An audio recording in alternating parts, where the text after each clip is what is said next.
Në kishën ku shërbeu si mitropolit për 27 vite, këtë herë u rikthye në meshën e parë për grigjen e tij si i pari i ortodoksëve.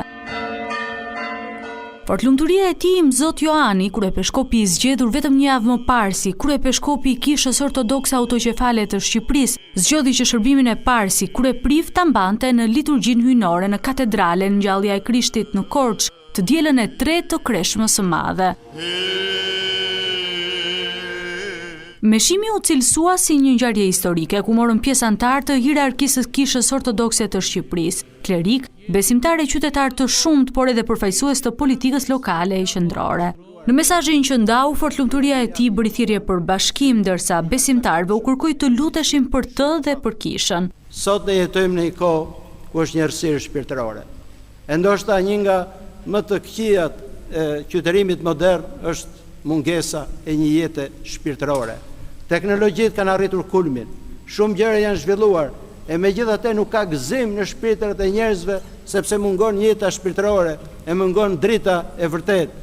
Duke mohuar pseudoveten, ne do zbulojmë të dritë, e do ndriçojmë veten tonë. E duke ndriçuar veten tonë, kemi shpresë ndriçojmë edhe shumë njerëz rrotullnesh. Kam shërbyer për 27 vjet këtu. E dua t'i falenderoj të gjithë klerikët e Dioqezës Korçës për mbështetjet që më kanë dhënë. E të gjithë besimtarët, të cilët janë përpjekur për ta ndihmuar Kishën.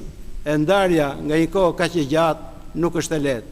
Megjithatë, ne ndajemi përkohësisht, sepse të gjithë si të krishterë besojmë që një ditë do takohemi në qiell së bashku. Entuziazmin për meshën dhe zgjedhjen e mitropolitit të tyre nuk e fshehën besimtarët ortodoks të Korçës. Është nga figurat më të ndritura që ka nxjerrë ortodoksia.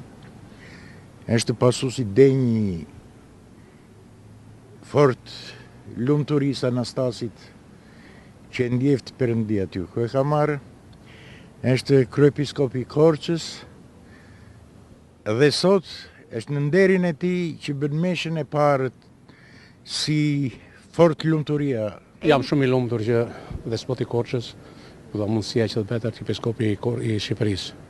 Është njeriu më i denjë që mund të më ofrojë shërbimet më të mira për ortodoksinë shqiptare. Unë jam e lumtur që po vi, se dëgjova që është kryepeskopi. E kam dashur shumë, unë s'di ç'të them tani. Jam besimtare e rregull. Gjithë mirat ja uroj. Jam shumë e lumtur që ka ardhur. Se unë kam punuar dhe në Kishë edhe jam njojtur shumë në Mzot Joani. Joan Pelushi u zgjodh të dielën e 16 marsit me unanimitet nga Sinodi i Shenjtë, si kryepeskopi i parë i ortodoksëve pas drejtimit më shumë se 32 vjeçar të Anastasian Ullatosit.